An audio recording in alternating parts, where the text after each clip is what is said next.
Not every silence means nothing.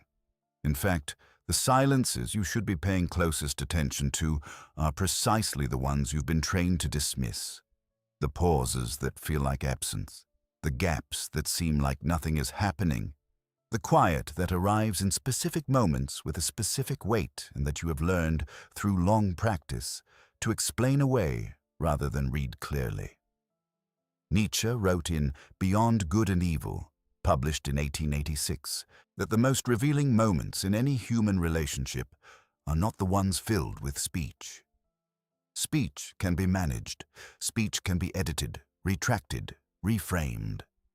But silence, the specific quality of a silence, its timing, its texture, the precise moment in which it arrives, is significantly harder to control. And for that reason, it is frequently more honest than anything the person would have said if they had spoken. There are 6 types of silence that operate in human relationships with a consistency that Nietzsche's framework identifies and that psychology has since documented. None of them are neutral. Each one is a distinct psychological operation, carrying specific meaning, serving specific functions, and producing specific effects in the person receiving them. And the failure to read them accurately is one of the most expensive perceptual errors you can make in your closest relationships. If you have ever sat inside a silence and known, without being able to say how you knew, that something was happening, give this video a like right now, because what follows is going to give you the language for what you've already been sensing. 1. The silence of the verdict already rendered. You are speaking, explaining, making your case, and the person across from you is quiet, but not in the way that means they are listening, in the way that means they finished listening some time ago, and what is happening now is simply the waiting for you to stop. Paul Ekman's decades of research on facial micro-expressions, the involuntary, sub-second emotional signals that surface on the human face before conscious control can suppress them, documented something that most people register intuitively without being able to identify precisely. The face of someone who has reached a conclusion looks different from the face of someone who is still forming one. The muscles around the eyes and mouth carry the verdict before the person speaks it, sometimes before they are fully aware they've reached it. But it is the silence that is most revealing. The silence of someone genuinely listening has a quality of receptivity, a slight forward orientation, a responsiveness to what is being said that produces subtle shifts in expression as new information arrives. The silence of someone who has already decided has a different texture entirely. It is static, closed. The expression does not shift because the information is not landing.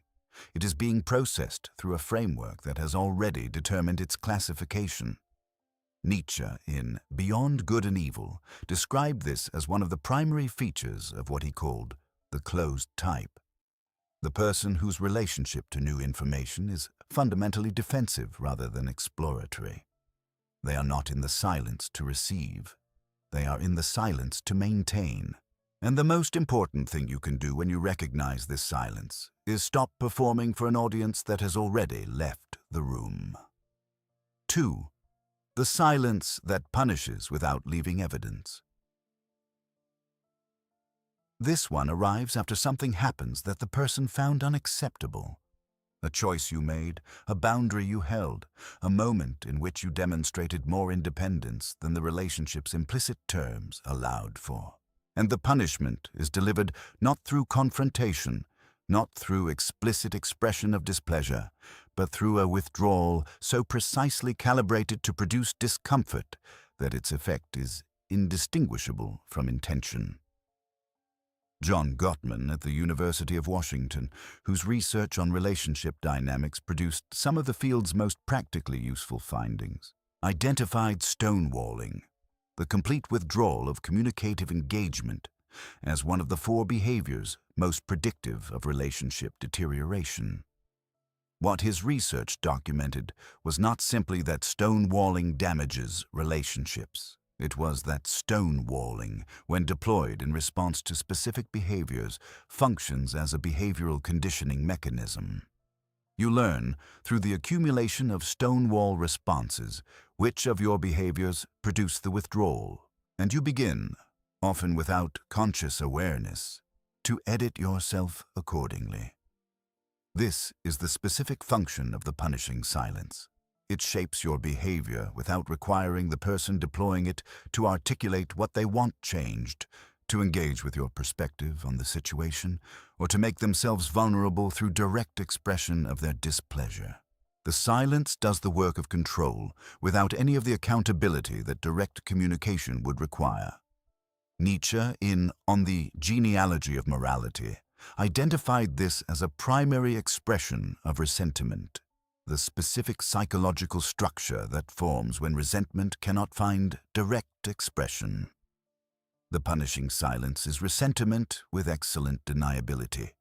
When confronted, the person maintaining it can genuinely claim they were simply quiet, that nothing was happening, that your discomfort is your own construction, which is, functionally, the most effective possible feature of a mechanism designed to produce exactly that discomfort.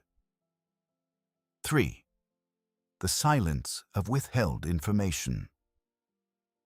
This is the silence that exists not where nothing is being said, but where something specific is being chosen not to be said, and where that choice is not neutral omission, but active withholding, organized around a calculation about what serves the person withholding better than your having the full picture would.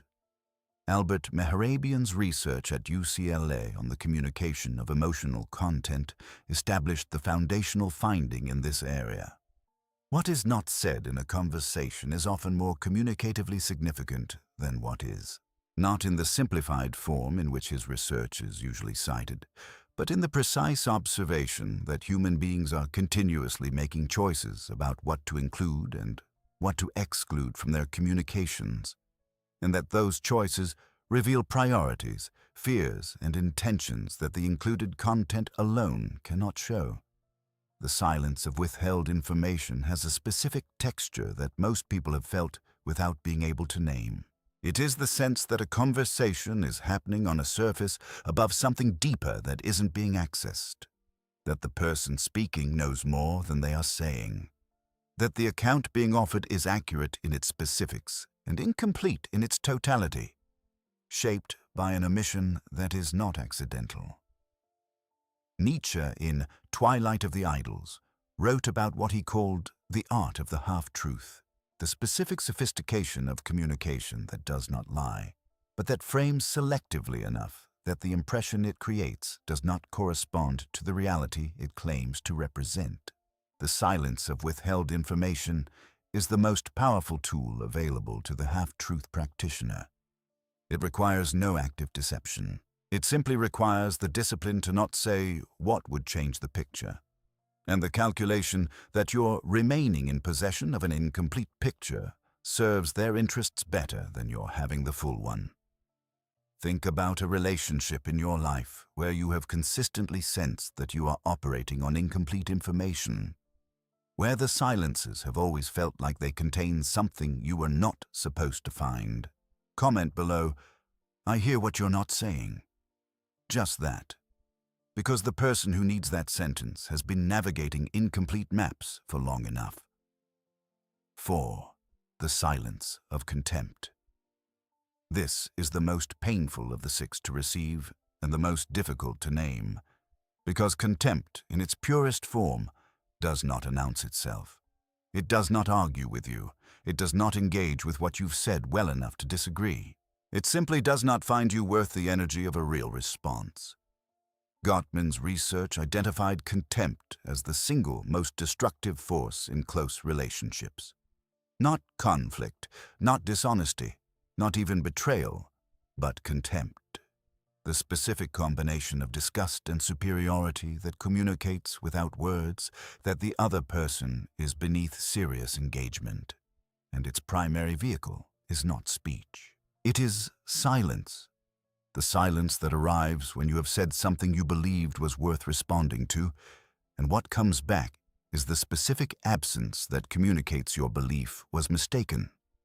Ekman's work on emotional micro-expressions documented contempt as one of the most difficult emotions to suppress, appearing most reliably in the asymmetric curl of the upper lip, in the averted gaze, in the barely perceptible eye roll that surfaces for a fraction of a second before the face reassembles into blankness.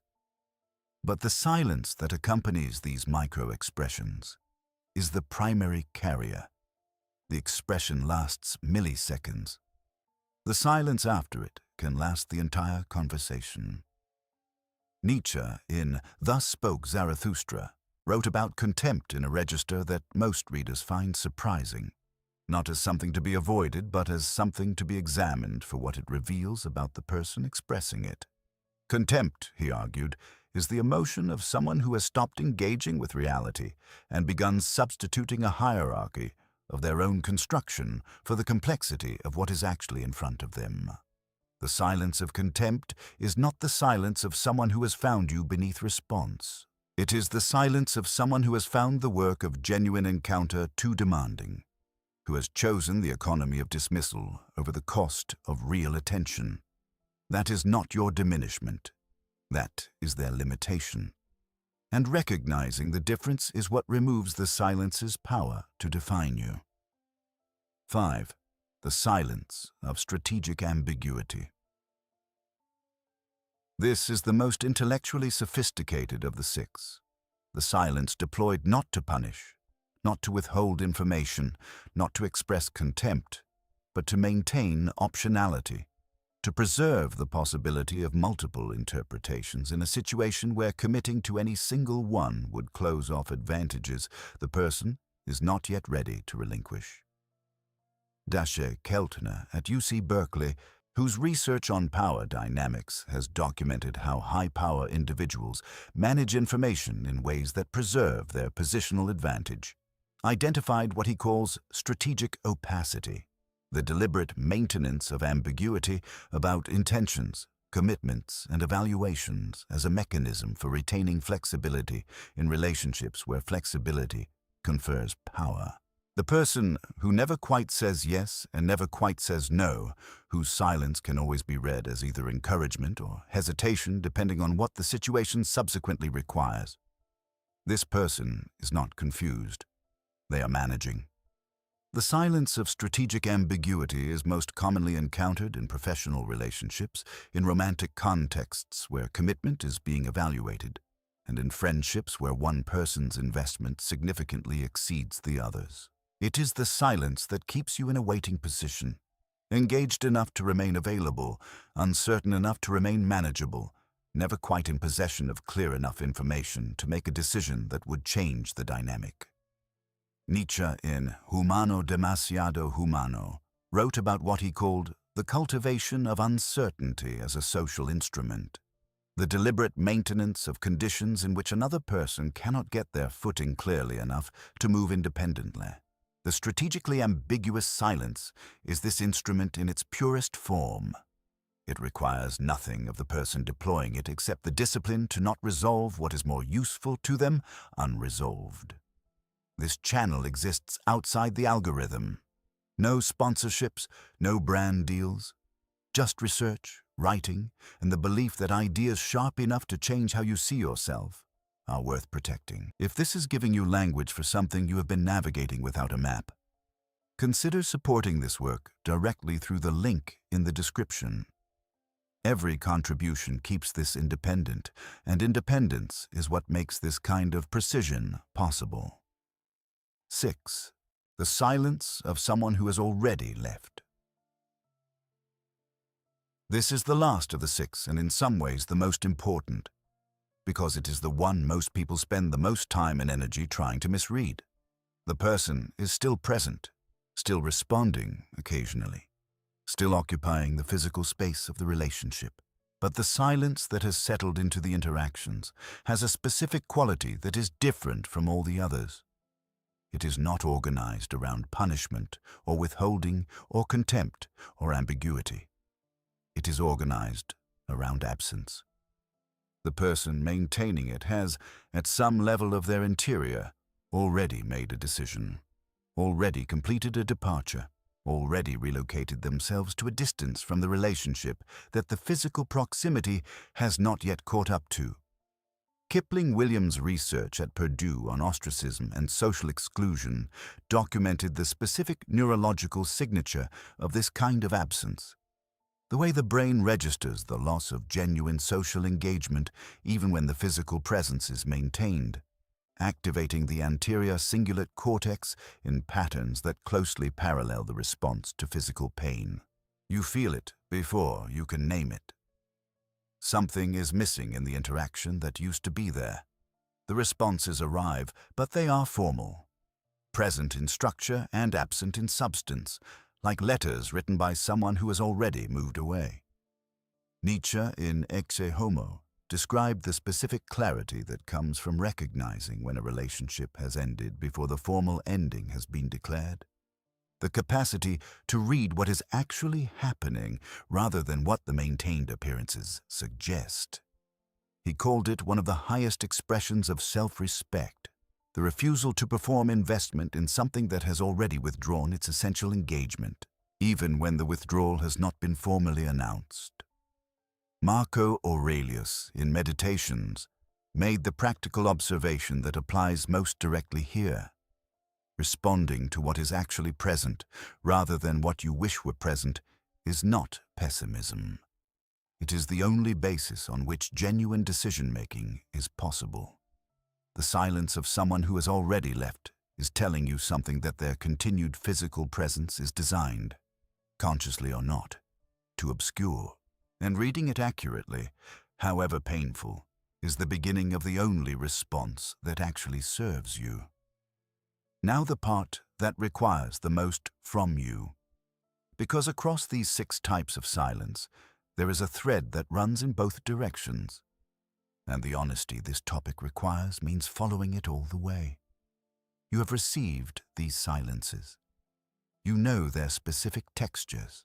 You have sat inside the verdict silence, the punishing silence, the contempt silence, and felt each one do its particular work on your sense of yourself and the relationship you are trying to navigate. But you have also, in all likelihood, deployed some of them, not necessarily consciously, not necessarily maliciously. But the verdict silence when you had already decided and didn't want the labor of a conversation. The punishing silence when you were hurt and direct expression felt too vulnerable. The silence of someone who had already left but hadn't yet found the courage to say so. Nietzsche's philosophical project was never about pointing outward at the mechanisms other people run. It was about developing the perceptual clarity to see what is operating in others and in yourself, with enough accuracy to make genuine choices about it. The 6 silences described in this video are not the exclusive property of people who have failed you. They are human mechanisms, and the most useful thing this video can produce is not suspicion of others, but the specific self-knowledge that comes from recognizing in your own behavioral repertoire the silences you have used when speaking directly felt like more than you were capable of. That recognition is not an indictment. It is the beginning of something more honest than silence, and more powerful than anything that avoids the difficulty of direct encounter. Epictetus in the Enchiridion offered the frame that completes this. What belongs to you is your response, not what others choose to communicate through silence or speech, not the conclusions they have reached or the distances they have placed. What belongs to you is the quality of your attention to what is actually being communicated, to what your own silences are saying, and to what becomes possible when you stop reading the absence of words as the absence of meaning. 2 questions for the comments. First, which of these 6 types of silence has cost you the most? The one you have spent the most time and energy misreading or explaining away. Second, which of them, if you are honest, have you used yourself? And what were you unwilling to say directly that the silence was saying for you? Leave it below. The specific answers are the ones that reach the people who need them. And if this kind of examination, the precise, patient reading of what is actually happening in the spaces between words, is work you want to continue, subscribe, because the next video goes into territory that connects directly to what this one opened. The most important things in your closest relationships are almost never the ones being said. They are the ones being carefully, deliberately, consistently not said. And learning to read that register without losing your capacity for genuine trust might be the most practically important perceptual skill you ever develop.